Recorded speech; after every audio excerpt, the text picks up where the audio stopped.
Assalamualaikum warahmatullahi wabarakatuh. Saya Suci Marcelia akan mempresentasikan tugas besar Rancangan Arsitektur 4 dengan judul Gedung Fakultas Universitas Palangkaraya. Pendahuluan, latar belakang, Universitas Palangkaraya adalah universitas terbesar di Kalimantan Tengah sehingga mempunyai posisi penting dalam mencetak sumber daya manusia yang berkualitas, khususnya di Kalimantan Tengah. Sejak berdiri pada tahun 1963 sampai sekarang, Universitas Palangkaraya mempunyai 7 fakultas. Melihat kondisi bangunan sekarang di lingkungan Universitas Palangkaraya yang sebagian besar masih berupa bangunan lantai satu dan pertimbangan lahan di masa mendatang yang akan semakin padat dengan gedung atau bangunan, maka salah satu alternatif yang bisa dipilih adalah dengan pembangunan gedung yang bertingkat. Dalam hal ini yang dianggap tepat adalah gedung bertingkat sedang antara 5 sampai 6 lantai termasuk basement dan juga terdapat top floor. Gedung yang direncanakan bisa menampung kegiatan satu fakultas dengan asumsi satu fakultas mengelola 4 prodi. Maka selain ruang perkuliahan sebagai ruang utama, diperlukan juga ruang-ruang lain untuk pengelola, ruang dosen, ruang penunjang, serta ruang servis. Untuk memenuhi semuanya itu diperkirakan luas lantainya akan mencapai sekitar 10.000 sampai 12.000 meter persegi. Di sini saya memakai beberapa studi presiden. Yang pertama itu Thammasat University, Faculty of Learning Sciences and Education di Thailand. Ada Han University Applied Sciences, Faculty of Education Nijmegen di Belanda. Kemudian yang terakhir yaitu Universitas Pendidikan Indonesia di Bandung. Yang kemudian ada program ruang, ada luasan ruang, sirkulasi ruang, organisasi ruang. Ini merupakan program site. Site berada di Jalan Hendrik Timang, Palangkaraya dengan luas 36.000 meter persegi. Ini merupakan analisa site, ada zoning, ada sketsa ide bentuk, ini merupakan program bentuk. Masa bangunan berbentuk balok persegi panjang dengan bagian lebih panjang tidak menghadap ke arah barat dan timur, sehingga hanya sedikit bagian bangunan yang terpapar sinar matahari. Orientasi bangunan tegak lurus terhadap angin yang bertiup. Bangunan diorientasikan dengan sumbu bagian bangunan yang lebih panjang. Orientasi bangunan mengarah ke view from site yang positif, yaitu menghadap ke arah Jalan Hendrik Timang dan Jalan Kotin. Peletakan posisi bangunan jauh dari jalan raya yang merupakan sumber kebisingan.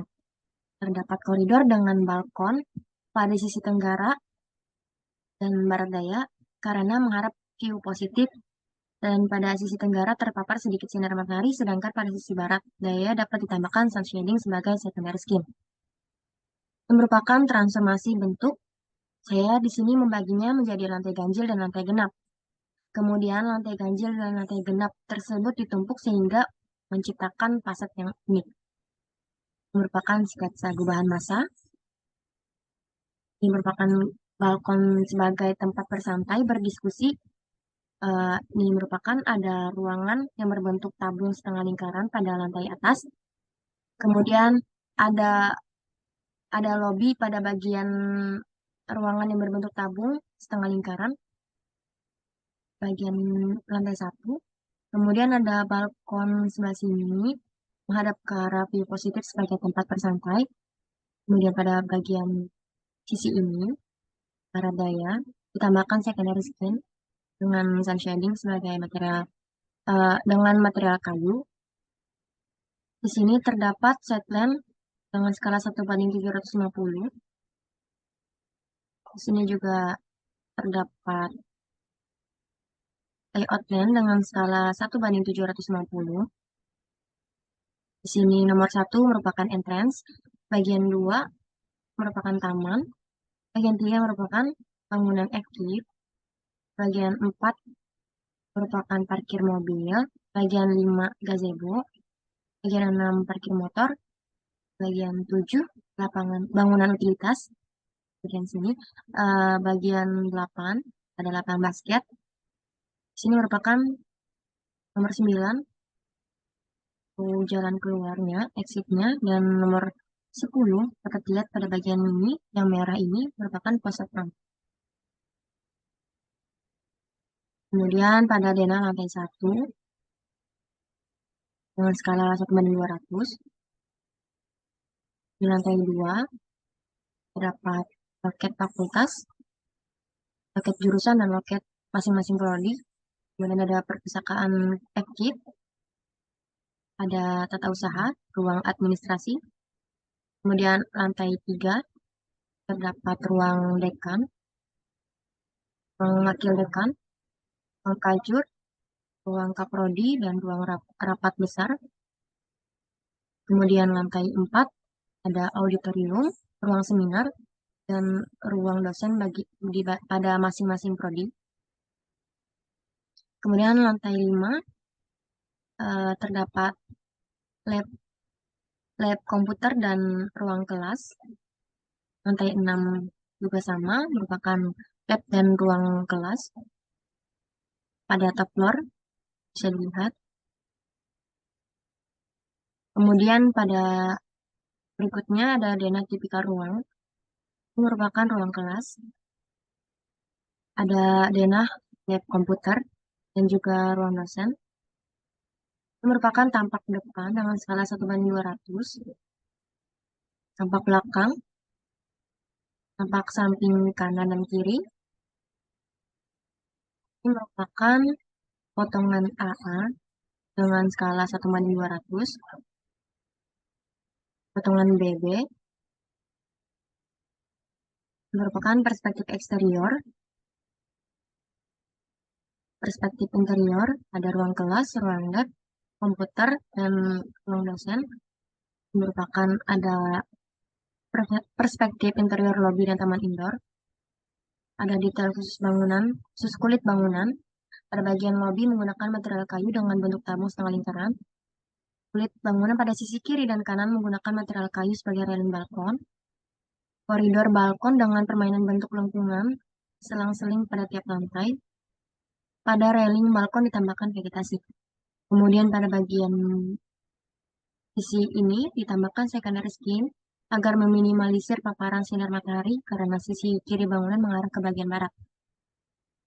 Pada bagian belakang ditambahkan kanopi pada setiap jendela. Pemberian shading pada bagian atas balkon untuk menghasilkan pembayangan. Merupakan isometri struktur, detail struktur. Ini merupakan potongan core, potongan lift, detail lift. Ini merupakan bagian sistem jaringan listrik.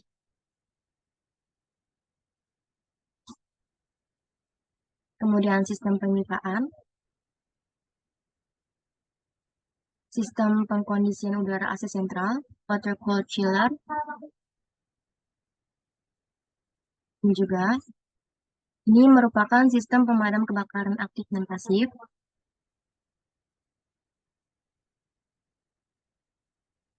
Sistem jaringan telekomunikasi, sistem CCTV dan security. Di sini menggunakan security akses dengan ID card. Jadi ada dibagi, ada mahasiswa, dosen, dan pengelola.